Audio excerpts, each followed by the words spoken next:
Fire, fire, fire, fire. Now you've heard it. Not shouted in a crowded theatre, admittedly, as I realize I seem now to have shouted it in the Hogwarts dining room.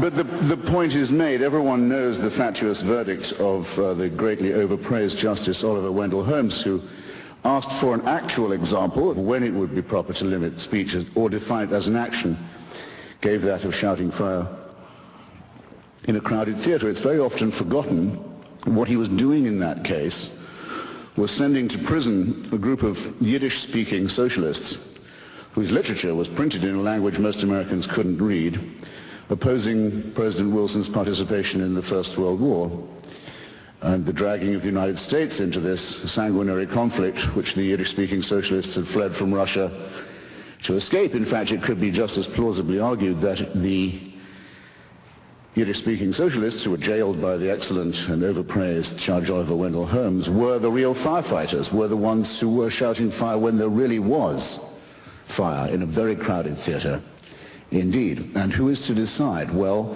keep that question, if you would, ladies and gentlemen, brothers and sisters, I hope I may say comrades and friends, before your minds. I exempt myself from the Speaker's kind offer of protection that was so generously proffered at the opening of this evening. Anyone who wants to say anything abusive about or to me is quite free to do so, and welcome, in fact, at their own risk. But before they do that, they must have taken, as I'm sure we all should, a short refresher course in the classic texts on this matter, which are John Milton's Areopagitica being the great hill of Athens for discussion and free expression, Thomas Paine's Introduction to the Age of Reason, and I would say John Stuart Mill's essay on liberty, in which it is variously said, I'll be very daring and summarize all three of these great gentlemen of the great tradition of especially English liberty, in one go. What they say is, it's not just the right of the person who speaks to be heard. It is the right of everyone in the audience to listen and to hear. And every time you silence somebody, you make yourself a prisoner of your own action because you deny yourself the right to hear something. In other words, your own right to hear and be exposed is as much involved in all these cases as is the right of the other to voice his or her view. Indeed, as John Stuart Mill said, if all in society were agreed on the truth and beauty and value of one proposition, all except one person, it would be most important, in fact it would become even more important, that that one heretic be heard, because we would still benefit from his perhaps outrageous or appalling view. In more modern times this has been put, I think, best by a personal heroine of mine, Rosa Luxemburg, who said that the freedom of speech is meaningless unless it means the freedom of the person who thinks differently. My great friend John S. Sullivan, former editor of the National Review, and I think probably my most conservative and reactionary Catholic friend, once said, it's a tiny thought experiment, he says, if you hear the Pope saying he believes in God, you think, well, the Pope's doing his job again today. If you hear the Pope saying he's really begun to doubt the existence of God, you begin to think he might be onto something. Well, if everybody in North America is forced to attend at school training in sensitivity on Holocaust awareness and is taught to study the final solution, about which nothing was actually done by this country or North America or the United Kingdom while it was going on, but let's say as if in compensation for that everyone's made to swallow an official and unalterable story of it now, and it's taught as the great moral exemplar, the moral equivalent of the morally lacking elements of the Second World War, the way of stilling our uneasy conscience about that combat. If that's the case with everybody, as it more or less is, and one person gets up and says, you know what, this Holocaust, I'm not sure it even happened. In fact, I'm pretty certain it didn't. Indeed, I begin to wonder if the only thing is that the Jews brought a little bit of violence on themselves. That person doesn't just have a right to speak. That person's right to speak must be given extra protection, because what he has to say must have taken him some effort to come up with. might contain a grain of historical truth, might in any case give people to think about why do they know what they already think they know. How do I know that I know this, except that I've always been taught this and never heard anything else? It's always worth establishing first principles. It's always worth saying, what would you do if you met a Flat Earth Society member? Come to think of it, how can I prove the Earth is round? Am I sure about the theory of evolution? I know it's supposed to be true. Here's someone who says there's no such thing, it's all intelligent design. How sure am I of my own views? Don't take refuge in the false security of consensus and the feeling that whatever you think, you're bound to be okay because you're in the safely moral majority. One of the proudest moments of my life, that's to say, in the recent past, has been defending the British historian David Irving, who is now in prison in Austria for nothing more than the potential of uttering an unwelcome thought on Austrian soil. He didn't actually say anything in Austria. He wasn't even accused of saying anything. He was accused of perhaps planning to say something that violated an Austrian law that says only one version of the history of the Second World War may be taught in our brave little Tyrolean republic. The republic that gave us Kurt Waldheim as Secretary General of the United Nations, a man wanted in several countries for war crimes. You know, the country that has Jörg Haider, the leader of its own fascist party, in the cabinet that sent David Irving to jail. You know the two things that have made Austria famous, given it its reputation, by any chance? Just while I've got you. I hope there are some Austrians here to be upset by it. Well, a pity if not, but the two great achievements of Austria are to have convinced the world that Hitler was German and Beethoven was Viennese. Now to this proud record they can add, they have the courage finally to face their past and lock up a British historian who's committed no crime except that of thought and writing. And that's a scandal. And I can't find a seconder usually when I propose this, but I don't care. I don't need a seconder. My own opinion is enough for me, and I claim the right to have it defended against any consensus, any majority, anywhere, any place, any time. And anyone who disagrees with this can pick a number, get online, and kiss my ass. Now, I don't know how many of you don't feel you're grown up enough to decide this for yourselves and think you need to be protected from David Irving's edition of the Goebbels diaries, for example, out of which I learned more about the Third Reich than I had from studying Hugh Trevor Roper and A.J.B. Taylor combined when I was at Oxford. But for those of you who do, I'd recommend another short course of revision. Go again and see not just the film and the play, but read the text of Robert Bolt's wonderful play, Man for All Seasons. Some of you must have seen it, where Sir Thomas More decides that he would rather die than lie or betray his faith. And at one moment, More is arguing with a particularly vicious witch-hunting prosecutor, a servant of the king and a hungry and ambitious man. And More says to this man, you'd break the law to punish the devil, wouldn't you? And the prosecutor, the witch hunter, says, break it? He said, I'd cut down every law in England if I could do that, if I could capture him. And More says, yes, you would, wouldn't you? And then when you'd corner the devil and the devil turned round to meet you, where would you run for protection? All the laws of England having been cut down and flattened, who would protect you then? Bear in mind, ladies and gentlemen, that every time you violate or propose to violate the free speech of someone else, you, in potentia, you're making a rod for your own back, because the other question raised by Justice Oliver Wendell Holmes is simply this: who's going to decide? To whom do you award the right to decide which speech is harmful, or who is the harmful speaker? Or to determine in advance what are the harmful consequences going to be that we know enough about in advance to prevent? To whom would you give this job? To whom are you going to award the task of being the censor? Isn't it a famous old story that the man who has to read all the pornography in order to decide what's fit to be passed and what is fit not to be is the man most likely to become debauched? Did you hear any speaker in the opposition to this motion, eloquent as one of them was, to whom you would delegate the task of deciding for you what you could read, to whom you would give the job of deciding for you, relieve you of the responsibility of hearing what you might have to hear? Do you know anyone? Hands up. Do you know anyone to whom you'd give this job? Does anyone have a nominee?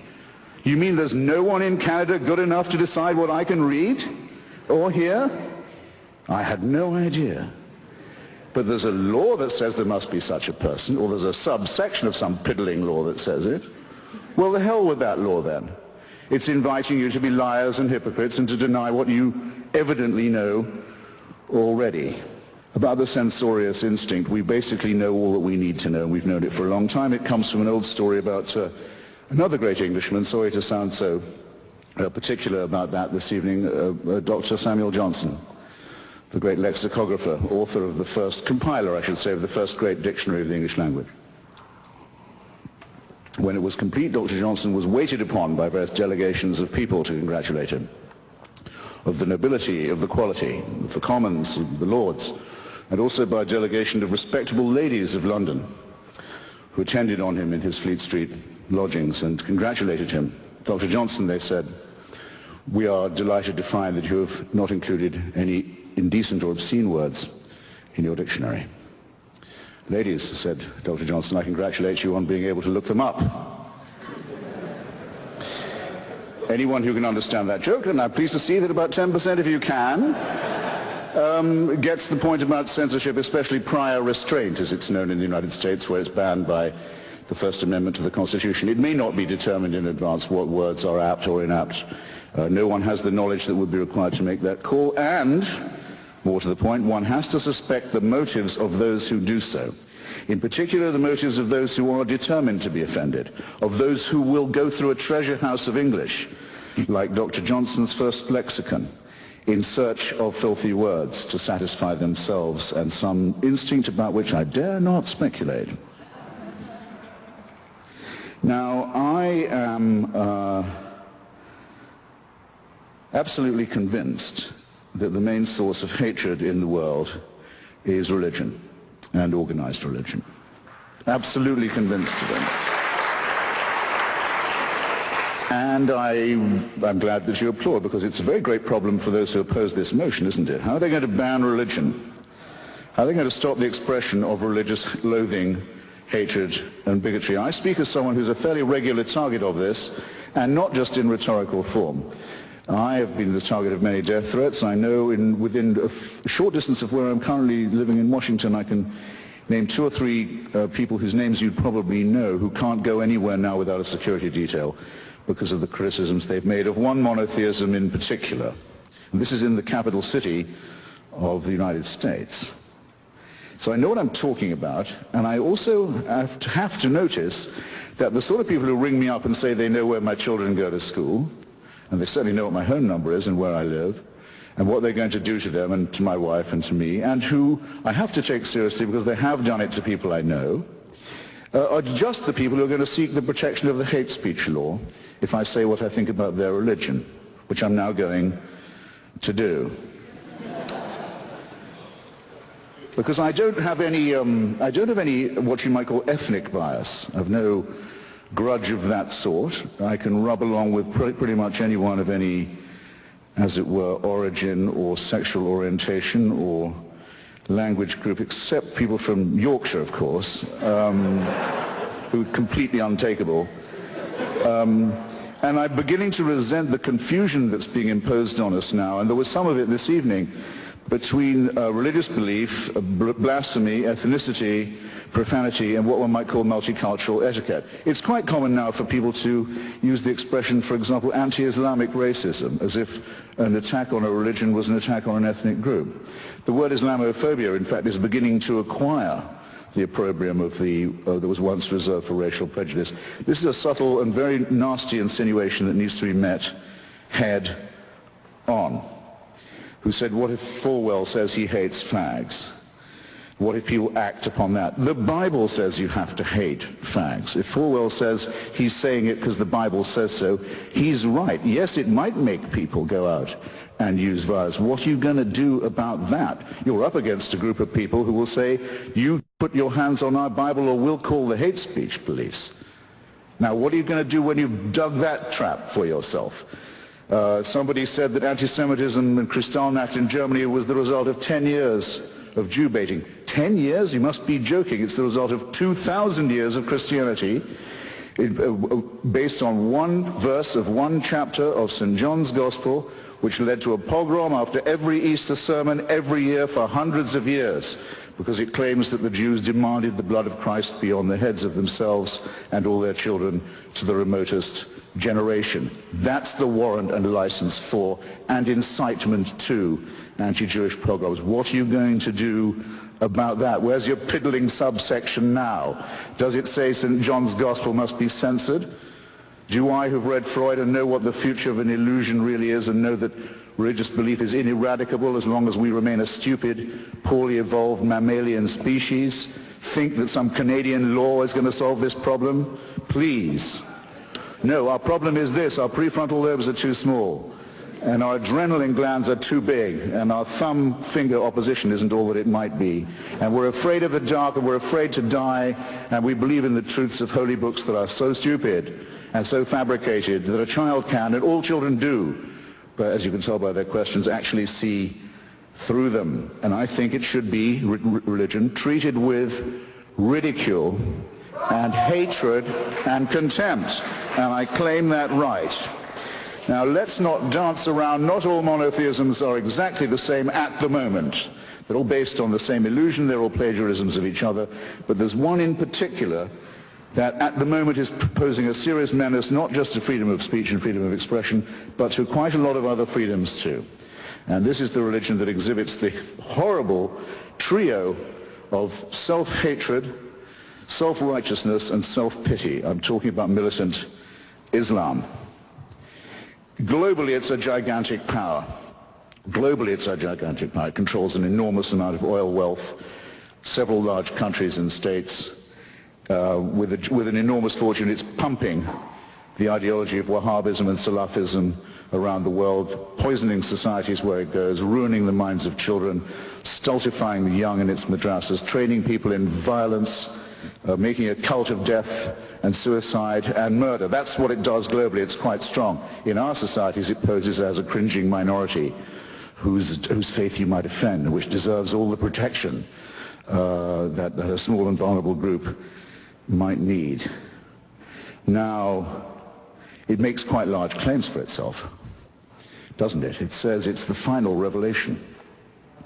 It says that God spoke to one illiterate businessman in the Arabian Peninsula 3 times through an archangel, and that the resulting material, which as you can see when you read it, is largely plagiarized from the Old and the New Testament, almost all of it actually plagiarized ineptly from the Old and New Testament, is to be accepted as a divine revelation and as the final and unalterable one, and that those who do not accept this revelation are fit to be treated as cattle, infidels, potential chattel, slaves, and victims. Well, I tell you what, I don't think Muhammad ever heard those voices. I don't believe it. And the likelihood that I'm right, as opposed to the likelihood that a shepherd who couldn't, a businessman who couldn't read, had bits of the Old and New Testament redictated to him by an archangel, I think puts me much more near the position of being objectively correct. But who is the one under threat? The person who promulgates this and says, I'd better listen because if I don't, I'm in danger? Or me, who says, no, I think this is so silly you could even publish a cartoon about it? And up go the placards, and up go the yells and the howls and the screams. Behead those. This is in London. This is in Toronto. This is in New York. It's right in our midst now. Behead those who cartoon Islam. Do they get arrested for hate speech? No. Might I get in trouble for saying what I've just said about the Prophet Muhammad? Yes, I might. Where are your priorities, ladies and gentlemen? You're giving away what's most precious in your own society, and you're giving it away without a fight, and you're even praising the people who want to deny you the right to resist it.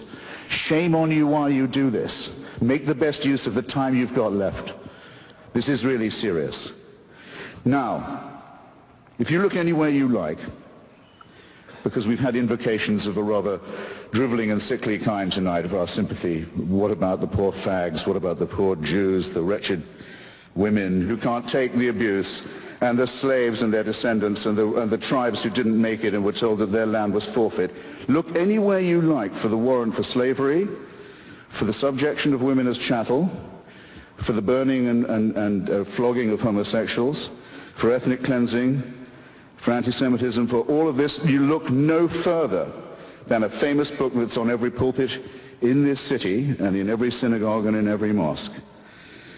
And then just see whether you can square the fact that the force that is the main source of hatred is also the main caller for censorship. And when you realize that you're therefore this evening faced with a gigantic false antithesis, I hope that still won't stop you from giving the motion before you the resounding endorsement that it deserves. Thanks awfully. Night-night.